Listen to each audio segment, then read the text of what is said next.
In the words of Monty Python, it's now time for something completely different. Please indulge me for a moment. I've been wanting to make a video like this for some time, but could never find the motivation. Plus, I'm not particularly skilled at video making. I don't know if you've noticed. And yes, this is my voice. Hello. It's Tuesday, innit?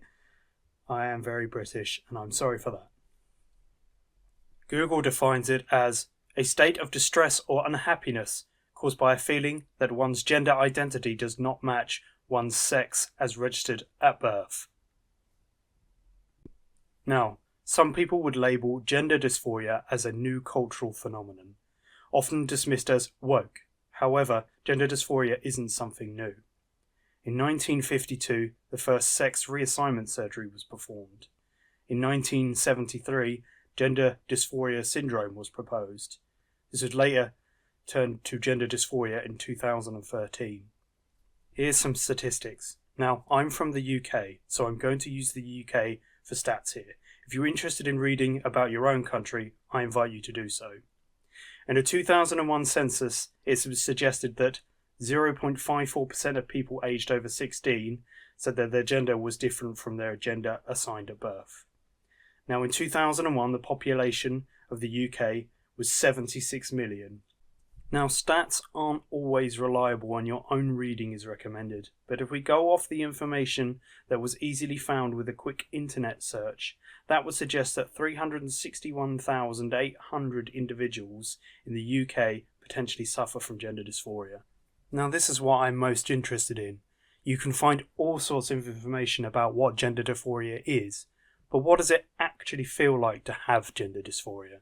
Over the last few years, here at Gender Playbooks, we've been trying to spread positivity and hopefully give solace to those who are still struggling to understand who they are. Before I get into what it's like living with gender dysphoria, I quickly want to show one more statistic. With a quick internet search, we can find that half of those diagnosed with gender dysphoria also suffer from depression and anxiety. I want you to hold that thought in mind as we move on to this next part. Gender dysphoria will be different for every individual. What we decided to do was ask our followers on Patreon and Instagram to give us analogies of what it's like for them.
We also asked a couple of the voice artists that work on the channel. I'd like to share their responses with you. With this response, I can understand their feeling of being lost. We're all desperate to find our way. Now, I hope you can agree this is quite the emotional response. Even talking about the troubling times and how difficult it can be in society to be your authentic self.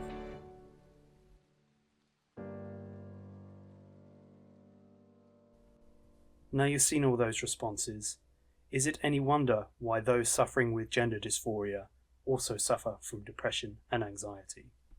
What I'd like to share with you is a quick clip from Jim Carrey discussing depression. The one thing, like, people talk about depression all the time. The difference between depression and sadness is just, from happenstance, whatever happened or didn't happen for you. And depression is your body saying, fuck you, I don't want to be this character anymore.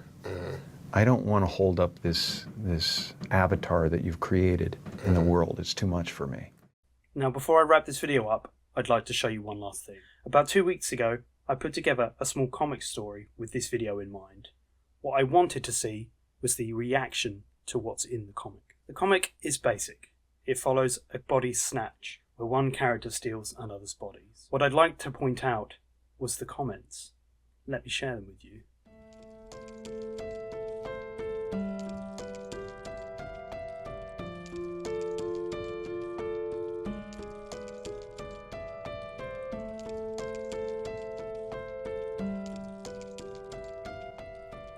Living with gender dysphoria is and can be such an intense feeling that they wouldn't wish this on their worst enemy, not even somebody who is potentially a bigot. Personally, I think that tells you all you really need to know about what it's like living with gender dysphoria. This is my analogy for it. Have you ever had an assignment that you were super worried about? Maybe a school project or a presentation. Now, it might be a few weeks away, but it's in the back of your mind making you worry. Every so often, no matter how much you're enjoying yourself, your brain reminds you of the dread of the presentation. Instantly, you're back to worrying and no longer can enjoy the happy moment that you were once in. Now imagine that all your life. No matter what you do, there's that feeling of dread hanging over you, like a rain cloud ready to burst. You might tell others it's about to rain, but they look up and see only blue sky. They do not understand. They think you're strange. You're not strange. You're valid, and I see you dealing with your own rain cloud. I'm proud of you for being strong. Thank you for watching.